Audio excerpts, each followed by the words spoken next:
Of take channel. So everyone, today हम लोग discuss करेंगे UP polytechnic D pharma entrance exam 2024 में आए हुए बायोलॉजी क्वेश्चन पेपर सॉल्यूशन के बारे में। तो यह क्वेश्चन जो है हमारी यूट्यूब स्टूडेंट आरती वर्मा के द्वारा जो है हमको शेयर किया गया है। तो एक क्वेश्चन जो है 16 जून को जो एंट्रेंस एग्ज़ाम हुआ था, शायद इसके थर्ड मीटिंग या फोर्थ मीटिंग हुआ था, शायद इसके थर्ड मीटिंग वाले एंट्रेंस एग्ज़ाम जो थर्ड शिफ्ट में एंट्रेंस एग्ज़ाम हुआ था डी फार्मा का, उसी में ये क्वेश्चंस आए हुए हैं। तो उन्होंने जो क्वेश्चन बताया उसी के बारे में हम यहाँ पे डिस्कस करेंगे। तो चलिए, वहाँ पे जो बायोलॉजी सेक्शन से पहला क्वेश्चन पूछा गया था, डीएनए की लंबाई किस पर निर्भर करती है। तो डीएनए की लंबाई जो है वह डीएनए का लेंथ जो होता है वह निर्भर करता है न्यूक्लियोटाइड की संख्या पर, जो नंबर ऑफ न्यूक्लियोटाइड होता है उसी पे डिपेंड होता है। नेक्स्ट क्वेश्चन पूछा गया था बायोलॉजी सेक्शन से, पीसीआर तकनीकी का लक्ष्य क्या है। जो पॉलीमरेज चेन रिएक्शन है जिसकी खोज किसने की थी, कैरी मुलिज। मैंने आपको ये बताया था कि कैरी मुलिज नामक साइंटिस्ट ने इसकी खोज की थी। इसमें 3 स्टेप होते हैं, कौन कौन से। डाई, यहाँ आपको हमने शॉर्ट ट्रिक भी बताया था कि डाई से यहाँ पर डी से डेनेचुरेशन हो जाएगा, ए से एनिलिंग और ई से एक्सटेंशन।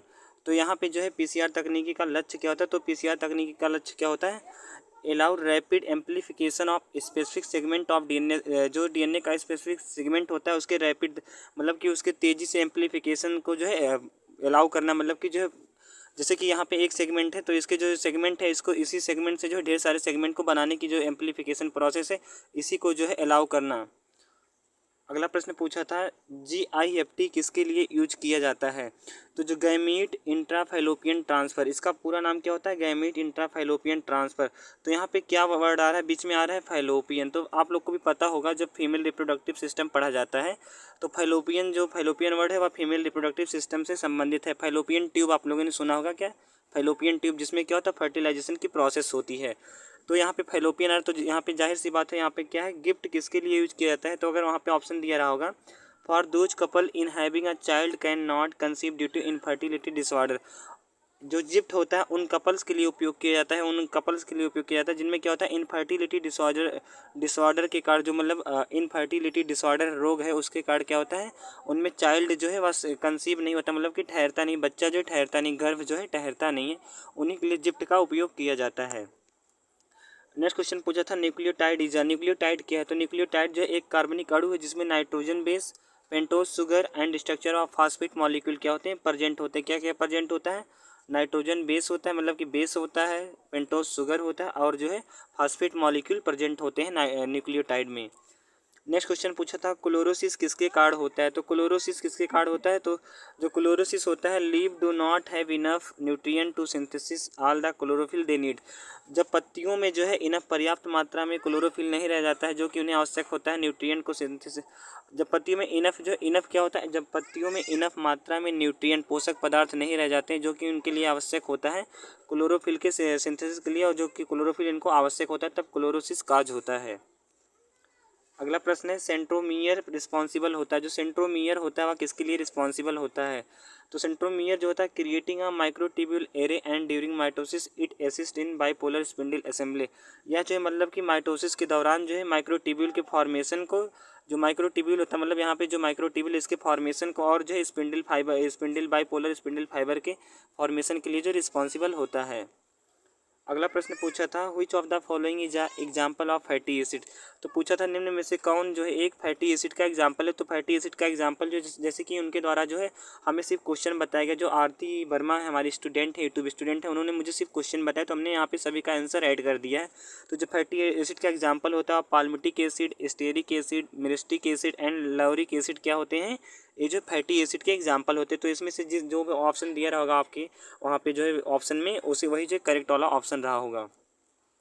अगला प्रश्न पूछा गया था, फर्मेंटेड प्रोडक्ट ऑफ सोयाबीन। जो सोयाबीन होता है, सोयाबीन आप सभी को भी पता होगा, तो उसका किण्वन उत्पाद क्या होता है, फर्मेंटेड प्रोडक्ट क्या होता है ये बताना था।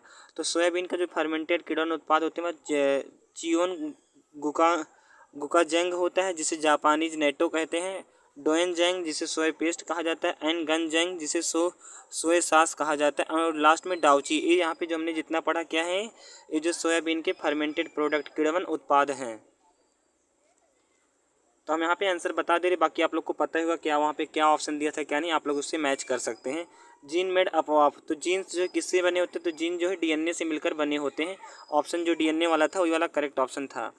अगला प्रश्न पूछा था गैसोहॉल इज अ मिक्सचर ऑफ, तो गैसोहॉल तो आपको यहाँ पे क्या करना है, गैस प्लस हॉल तोड़ देना है, तो यहाँ पे हॉल किस में आ जाएगा, एल्कोहल में, और गैस का मतलब क्या हो जाएगा, गैसोलीन, तो जिस ऑप्शन में दिया रहा होगा 10% इथेनॉल, जो गैसोहॉल होता है 10% इथेनॉल और 90% पेट्रोल, गैसोलीन का क्या होता है, मिक्सचर होता है। तो अगर आपने इसका वर्ड तोड़ा होगा, ब्रेक डाउन किया होगा, तो आपको आंसर जो है अच्छे से मिल गया होगा।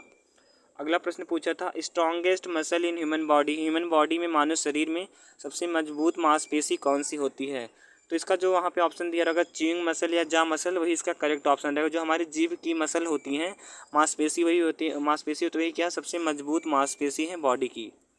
अगला प्रश्न पूछा था Lu is an element of which block, जो एलियू है वह जो है किस ब्लॉक का एलिमेंट है, तो जो एलियू है वह जो है डी ब्लॉक का एलिमेंट है। ऑप्शन नंबर जो डी वाला था वही वाला करेक्ट ऑप्शन था, ऑप्शन नंबर डी ब्लॉक वाला।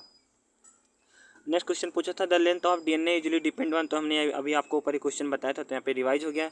सेकंड पूछा था एकिडना एंड आर्निथोरिंकस, जो एकिडना है जो कि क्या है, एक प्रकार का मैमल्स है, and ornithorhynchus are connecting link between, तो आप लोगों ने सुना होगा आर्कियोपिटेरिक्स, तो यहाँ पे क्या रहा आर्निथोरिंकस, तो यह जो बर्ड से नहीं क्या है, जो रेप्टाइल्स, आप लोगों ने सुना होगा जो आर्कियोपिटेरिक्स है वह क्या है, पक्षी और जो सरीसृप के बीच की कड़ी है। तो एकिडना क्या है, आपको पता मैंने बता दिया, एकिडना क्या है, मैमल्स है, और आर्निथोरिंकस क्या है, रेप्टाइल्स हैं। तो एकिडना और आर्निथोरिंकस जो है किसके मध्य की संयोजी कड़ी है, रेप्टाइल और मैमल्स, मतलब कि सरीसृप और स्तनधारी के बीच की संयोजी कड़ी है। अगला प्रश्न पूछा गया था the respiratory centre is located in the, तो रिस्पायरेटरी सेंटर जो होता है हमारे बॉडी का, ऐसे पूछा गया था respiratory centre is induced by, जो रिस्पायरेटरी श्वसन केंद्र होता है किसके द्वारा प्रेरित होता है या इंड्यूस्ड होता है, तो यहाँ पे जो मिडला ऑब्लेंगेटा वाला ऑप्शन था वही वाला ऑप्शन करेक्ट था। मिडला ऑब्लेंगेटा जो